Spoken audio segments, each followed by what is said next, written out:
Hello everyone, this is the teaser video for this coming Sunday, August 14th. Um, as we're going to be looking at Isaiah chapter 43 verses 1 through 4.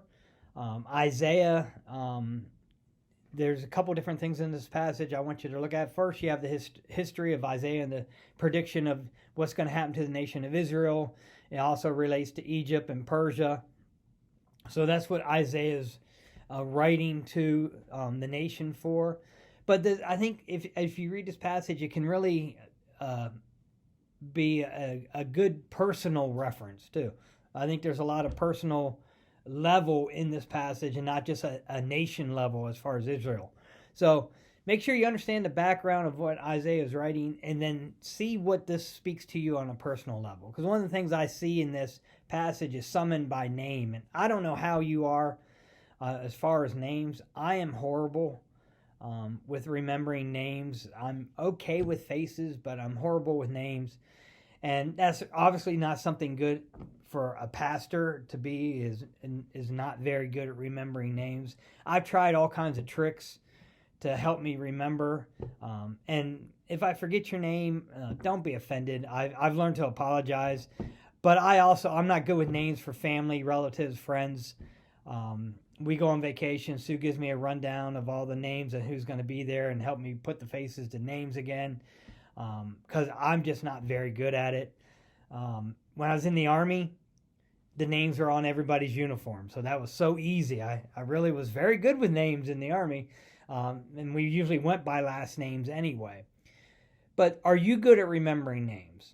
Some of the tricks I used to do was try to remember people by couples. So I would have two names that go two faces, and that helped when some people had the same names, but the spouse has a different name. You're able to, pair those names up. What I found when I was doing that, though, is I'd know people by couples, and one day one of the couple wouldn't be there, and then I struggled to figure out the name, because I'm like, okay, I'm used to seeing two faces. The two faces aren't here. Now I'm down to one face. Oh no, what is the name for this one face? I don't know if everyone else deals with that. I know some people, I know some pastors who know everybody by name in their church and everyone in their previous church, and they're just really, they can go to a fair or a carnival and call out to a bunch of people they know by name. People will walk up to me and I'll start having the conversation. The conversation may last for a while. I may leave and still not remember what their name was. I know who they were or where I know them from, but I'm just not really good at names. I actually had a gentleman one time call me out on not being able to remember his name. It was a running group. I was younger. I was running with a lot of the faster runners. This gentleman was older. He was a senior at that time. I was probably in my late 20s, early 20s. And he introduced himself to me, and then the next week he came up and started talking to me. I said hi, and he said, "You don't remember my name, do you?" I said, "No, I'm sorry, I don't." He goes, "Well, I took the time to remember your name, and you chose not to remember mine." So he kind of told me that remembering names is a choice.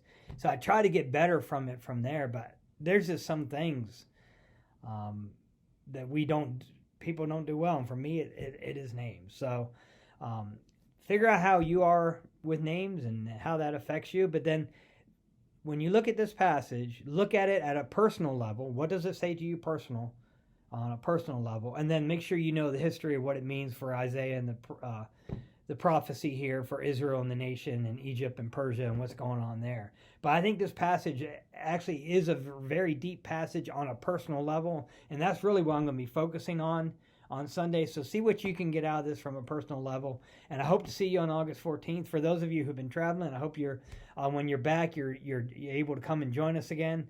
We have missed seeing some of the faces, some of the newer faces that had started coming back, and then they've drifted off a little bit during the summer, and usually that's vacation or activities, and we understand that, and we hope to see as many of you back as soon as possible as we get ready to wrap up the summer.